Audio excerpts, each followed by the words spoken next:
They laughed at her. They feared her. They called her a witch. Elara was only 8 years old, but already she carried a pain too heavy for a child.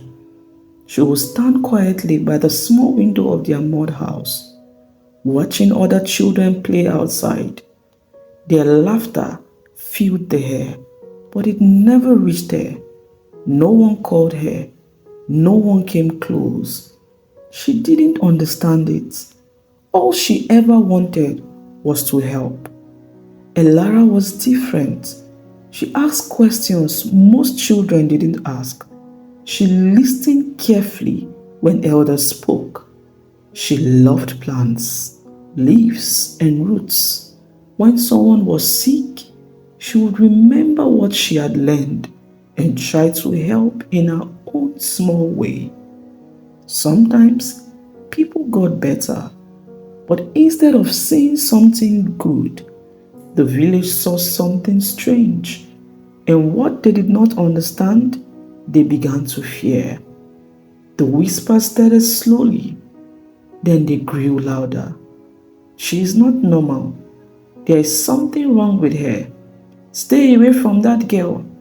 And soon, the name followed her everywhere.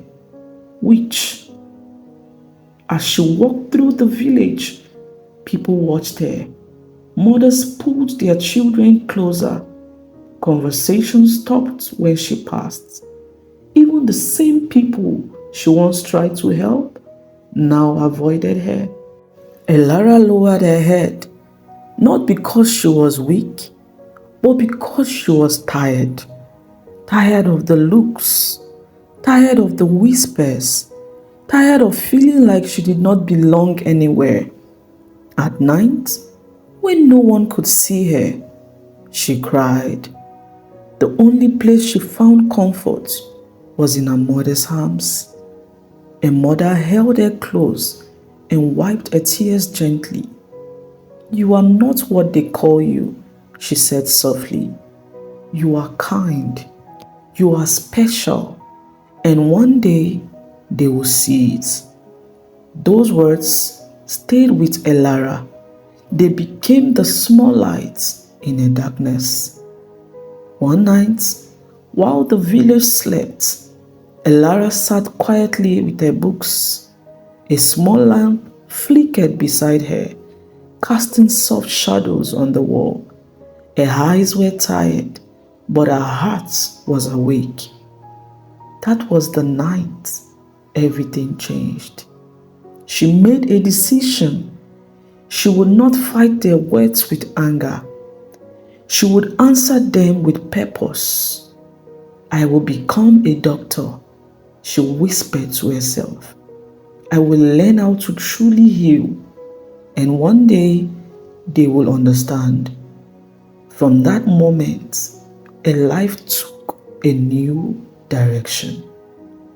The journey was not easy. Some days, she walked long distance just to get to school. Some nights, she studied with hunger in her stomach and sleep in her eyes. Her books were old, and her environment was not easy, but she did not stop. Every insult pushed her forward. Every tears made her stronger.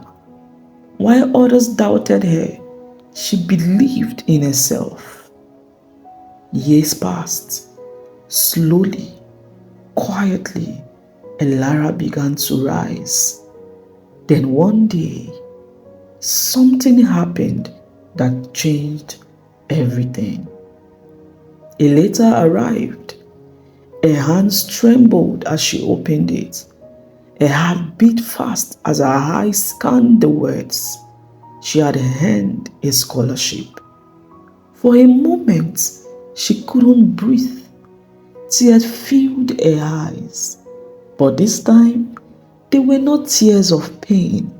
They were tears of victory. Tears of hope. Tears of a dream finally taking shape. That letter opened a door she had been knocking on for years. Medical school was waiting. The next phase of her journey was even harder. Long nights turned into longer nights. Books became heavier. The pressure increased. There were moments she felt like giving up, but every time she felt weak, she remembered the little girl who once stood by the window, watching life pass her by. She refused to go back to that place, so she pushed harder. Step by step, day by day, she kept going. Until one day, she stood on the stage she had once only imagined. Graduation day. She wore her gown with pride. Her hands trembled slightly as she held her certificate. Tears filled her eyes as she looked at how far she had come. This was more than a personal victory. This was proof. Proof that she was never what they called her. Proof that pain does not define destiny. Proof that rejection can become strength. Years later, Elara returned to the same village that once rejected her. But this time, she did not return as a broken girl. She returned as a doctor. Confident, calm, strong. She stepped out wearing a white coat, a present commanding attention without saying a word. The village stood still. The same people who once whispered now stared in silence. The same voices that called her a witch had nothing to say. But Elara did not come back for revenge. She came back to serve. She treated the sick with care. She comforted the weak with kindness. She helped the very people who once turned their backs on her. She chose healing over bitterness. She chose purpose over pain. In doing so, she became more than a doctor. She became hope. A story is a reminder that people may misunderstand you. They may label you. They may reject you because they do not see what you carry. But their words do not decide your future. What you choose to do with your pain does. Elara was called a witch, but 12 years later, she became the answer to the very problem they once feared. And in the end, one truth remains clear. Never let what people call you stop who you are becoming. God bless you.